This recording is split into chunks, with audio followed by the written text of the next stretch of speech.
Ever green సాంప్రదాయం latest designs క్వాలిటీలో compromise అయ్యే ఛాన్సే లేదు. అంబటి సిల్క్స్ విజయవాడ. విశాఖ నగర ప్రస్థానంలో ఈరోజు ఒక కీలకమైన సందర్భం. గూగుల్ డేటా సెంటర్కి భూమి పూజ జరగడం మాత్రమే కాదు, ఎన్నాళ్లుగానో ఎదురు చూస్తున్నటువంటి విశాఖ రైల్వే జోన్ ఆవిష్కారం కాబోతున్నటువంటి సందర్భాన్ని ప్రకటించిన రోజు. గూగుల్ డేటా సెంటర్ ప్రారంభోత్సవం అంటే భూమి పూజ కార్యక్రమంలో పాల్గొన్నటువంటి కేంద్ర ఐటీ రైల్వే శాఖ మంత్రి అశ్విని వైష్ణవ్ ఒక శుభవార్త చెప్పారు. జూన్ 1వ తేదీ నుంచి సౌత్ కోస్ట్ రైల్వే జోన్, దేశంలో ఇది 18వ జోన్ కాబోతుంది, రైల్వే జోన్ ఎగ్జిస్టెన్స్లోకి రాబోతుంది. అంటే ఆ రోజు నుంచి అధికారిక కార్యకలాపాలు ప్రారంభించబోతుంది. అంటే ఒక విధంగా అపాయింటెడ్ డే లాంటిది మనం అనుకోవాలి. వీలైనంత తొందరగా ప్రొసీజర్స్ కంప్లీట్ చేసి దీనికి సంబంధించి కూడా గెజిట్ నోటిఫికేషన్ రిలీజ్ చేయాల్సి ఉంటుంది.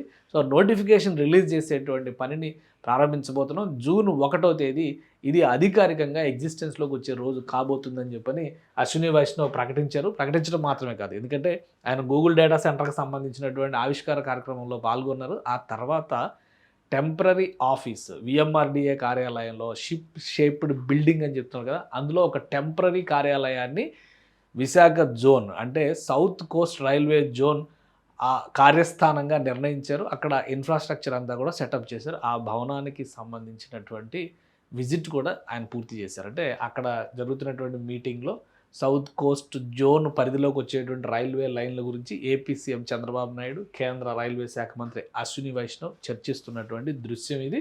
దీనికి సంబంధించినటువంటి వీడియో కూడా వచ్చింది. వారిద్దరిని కూడా సాదరంగా ఆహ్వానించారు. ముఖ్యంగా సౌత్ కోస్ట్ రైల్వే జోనల్ మేనేజర్గా ఉన్నటువంటి మాధుర్, ఆయన టీము, వీళ్ళందరూ కూడా ఇన్వైట్ చేశారు. కార్యాలయం మొత్తం కూడా కలేదిరిగారు. టెంపరరీ ఆఫీస్ అయినా కానీ అన్ని ఏర్పాట్లు, జోనల్ కార్యాలయానికి ఉండాల్సినటువంటి సౌకర్యాలు అన్నిటిని కూడా ఇందులో కల్పించారు. జూన్ 1వ తేదీని అపాయింట్ డే కింద అనౌన్స్ చేశారు. కాబట్టి జూన్ 1 నుంచి అధికారికంగా ఎగ్జిస్టెన్స్లోకి వస్తుంది. కానీ సొంత కార్యాలయం, కొత్త కార్యాలయం నిర్మాణానికి సంబంధించినటువంటి పనులు కూడా మొదలవుతుంది. దాని టెండర్ ప్రాసెస్ కూడా కంప్లీట్ అయిపోయింది. సో దానికి సంబంధించినటువంటి నిర్మాణాలు అయితే కనుక పర్మనెంట్ బిల్డింగ్లోకి షిఫ్ట్ అవుతుంది. అప్పటి వరకు ఈ టెంపరరీ ఆఫీసే ఈ సౌత్ కోస్ట్ రైల్వే జోన్కి కార్యాలయంగా ఉంటుందన్నమాట. ఆపరేషన్స్కి సంబంధించి ఈ కార్యాలయం ముఖ్యమవుతుంది. అక్కడే మీటింగ్ నిర్వహించారు కేంద్ర విమానయాన శాఖ మంత్రి రామ్మోహన్ నాయుడు, అలానే లోకల్ ఎంపీలు, ఎమ్మెల్యేలు, మంత్రులు, అందరూ ప్రజాప్రతినిధులు, అధికార బృందం అందరూ కూడా ఉన్నారనమాట. సో వీళ్ళందరి సమక్షంలో విశాఖ రైల్వే జోన్ భవిష్యత్తు, దాని ప్రగతి ప్రణాళిక గురించి ఇద్దరు ముఖ్యమంత్రి ప్లస్ కేంద్ర మంత్రి నిర్వహించినటువంటి సమీక్షలో చర్చ జరిపారు. సో ఒకసారి చూద్దాం మనం దీనికి సంబంధించిన డేటా. జూన్ 1 అనేది కీలకమైనటువంటి జోన్ అవుతుంది. రైల్వే జోన్ల విషయంలో ఇది 18వ జోన్ అవుతుంది. Head quartered in Visakhapatnam. అంటే తెలుగు రాష్ట్రాల్లో 2 రైల్వే జోన్లు ఉంటాయి. South central railway zone Secunderabad కేంద్రంగా ఉంది. ఇప్పుడు south coastal railway zone Visakhapatnam కేంద్రంగా వస్తుందన్నమాట. సో దీనికి బడ్జెట్ వైజ్గా చూస్తే కూడా ఇప్పుడు ఆంధ్రప్రదేశ్ రైల్వే బడ్జెట్స్, వాటికి పెట్టిన ఎక్స్పెండిచర్ దాదాపు 1,00,000 కోట్ల రూపాయల ప్రాజెక్టులు ఆంధ్రప్రదేశ్లో ఎగ్జిక్యూషన్లో ఉన్నాయని చెప్తున్నారు. అలానే దీని అడ్మినిస్ట్రేషన్ అంతా కూడా ఇంప్రూవ్మెంట్ చేయడానికి కావాల్సినటువంటి సహకారం మొత్తం కేంద్ర ప్రభుత్వం ఇస్తుందని చెప్పని అశ్విని వైష్ణవ్ చెప్పారు. ఇది హెడ్ క్వార్టర్స్ బిల్డింగ్ అనమాట. దీనికి నిర్మాణ పనుల్ని మొదలు పెట్టబోతున్నారు. మిగతా ప్రాసెసెస్ అన్నీ కూడా కంప్లీట్ అయినాయి. టెండర్స్ ప్రాసెస్ కూడా కంప్లీట్ అయింది.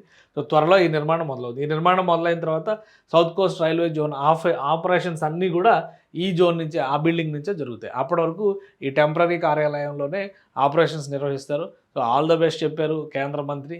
త్వరలోనే అధికారిక గెజిట్ వస్తుంది, ఆపరేషన్స్ మొదలు పెట్టవచ్చు అని చెప్పని అన్నారు. సో జూన్ 1వ తేదీ చాలా కీలకమైంది.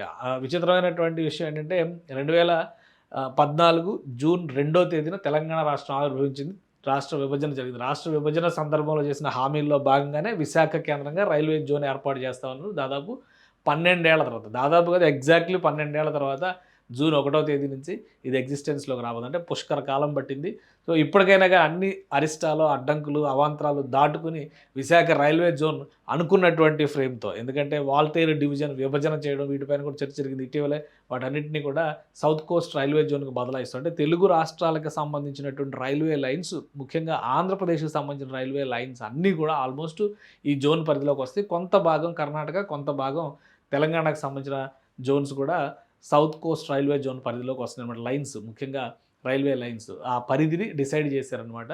సో అఫీషియల్ గెజిట్ కోసం వెయిట్ చేద్దాం. జూన్ 1వ తేదీ నుంచి ఆపరేషన్స్ మొదలు పెట్టబోతుంది. విశాఖ కేంద్రంగా railway zone, south Coast railway zone, మొత్తం దేశంలో ఉన్నటువంటి 18 రైల్వే జోన్స్లో ఇప్పుడు ఇది ఒకటవుతుంది. 18వ రైల్వే జోన్ ఇదే కాబోతుంది. ఇప్పటివరకు 17 రైల్వే జోన్లు ఉన్నాయన్నమాట.